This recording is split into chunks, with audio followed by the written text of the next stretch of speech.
I'm Rachel, and I'm here from the Chattanooga Public Library. And as you can see, I've got some friends with me today. We're going to be talking about Rube Goldberg machines. Well, why don't you introduce yourselves first? Can I go first? I'm Jude. Jude.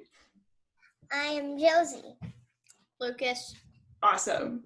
So you guys are going to be recreating these as marble runs, which is a huge part of how they were originally created. Have any of you ever heard of Rube Goldberg before? Yeah, I've heard of her. She's on a TV show, right? No, actually, Rube Goldberg was a male American cartoonist back in the early 1900s. And he would draw these crazy contraptions to do like very simple tasks. So like for turning on a light switch, it would involve like a bunch of pulleys and levers, and maybe there would be like a dog chasing a bone that would like power like a treadmill, and that would make something else do something. But it was all like very complicated ways to do one very simple thing. So that's the concept behind the machines. Yes, a question. That sounds like a game I have. It's called like Peston's Inventions? Yeah, Peston's Inventions or something. Awesome. So you already kind of know how they work. Yeah. Yeah.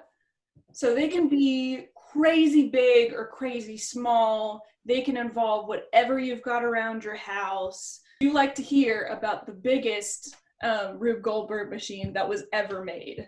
Why not? Yes. Yes.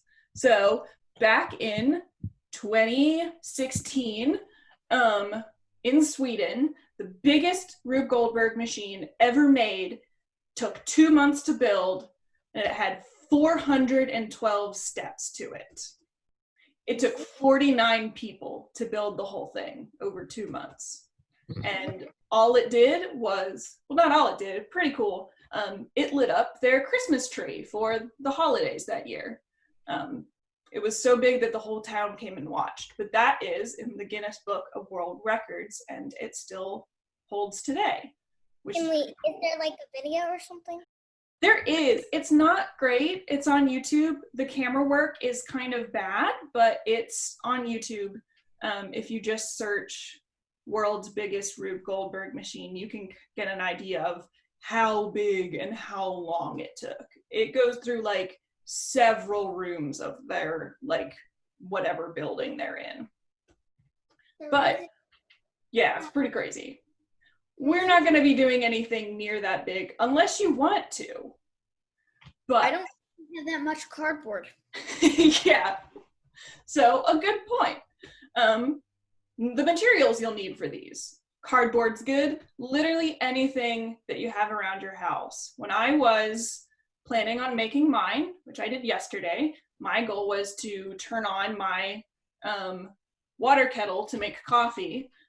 I walked around my house with like a big bucket and just like threw a bunch of materials in there just that I thought would be cool or fun to use.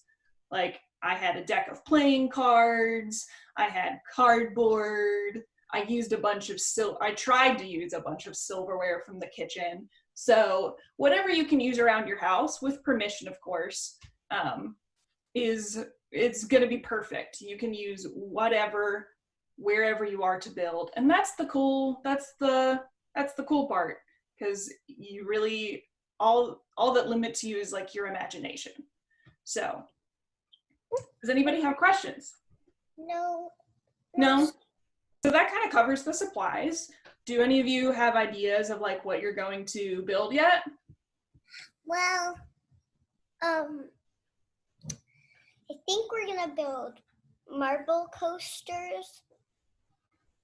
Okay. Marbles that go down like this thing. I did that at my school once, and then it was the kind of exhibit night, and mine got picked for it. That's awesome. So you guys already have a little bit of experience with these. That's yes. So cool. Sweet.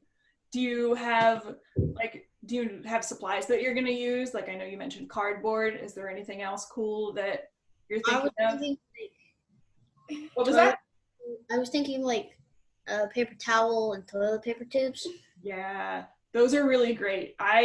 One of the hardest parts of building mine was I couldn't get the marble to go exactly where I wanted it. And then I actually used the tube from my vacuum cleaner as like a pipe, but I like what you're thinking. Toilet paper tubes are, yeah, it was pretty weird. But hey, weird is fun. Weird is cool. We could use Legos to build this bumpy but cool. Like, and you could just keep stacking them up, and it'd be like a roller coaster. And can I give a hint to people? Yeah. If you want to make your marble coaster work, it really doesn't matter about the surface. Well, unless it's like spiky, can't have that because it won't roll. And then if you want it to be good, like if you want it to go, you have to make it like slanted, but not like a roller coaster, but not too slanted, or else it will just go and it will fall off the edge. And if it's like a straight drop, it'll just that's fall. what I was saying. I might use a banana. I think I'm gonna use a banana. All right. I love what you guys are coming up with right now. So this is a huge part of it too, is the planning stage and then the actual building stage. So it helps a whole lot if you're already thinking like, what am I going to use? What path do I want the marble to take?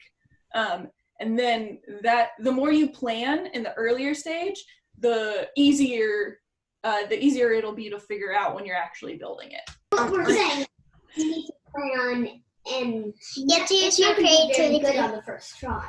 You have to use That's what a prototype is for. prototype. Yeah, you guys are stealing the words right out of my mouth. So yeah, planning, imagining, and then actually creating and building the thing. All of those are great steps, super necessary for what we're gonna do. Great. They actually kind of simplified down. It's a version of the scientific method. So the building part's going to be a lot of trial and error, because what you imagine in your head doesn't always work out when you're actually building stuff. So like a lot of the things that I tried to do, like getting my marbles to like bounce a certain way, didn't always work. And so I had to like rearrange that point so it would actually go where I want. So don't get frustrated. It'll all work out in the end. And it's super, super cool when it finally works like perfectly the whole time. It's such a cool feeling to be like, yeah, I made this. And if it's hard, you can always, there's plenty of videos on how to do it if you look on YouTube, because my dad saw a bunch. Yeah, there's also a lot of cool ideas out there that if you need a little bit of inspiration, they will help you out. So do you guys have any more questions, or are we ready to go and build? Ready to go and build. Awesome. I cannot wait to see what you guys come up with. So thanks for joining in with me. And after this, you will get to see all of the cool machines and marble coasters that you guys made and that we made at the library. And I hope it gives you some inspiration for machines and coasters of your own. So. Bye. Bye.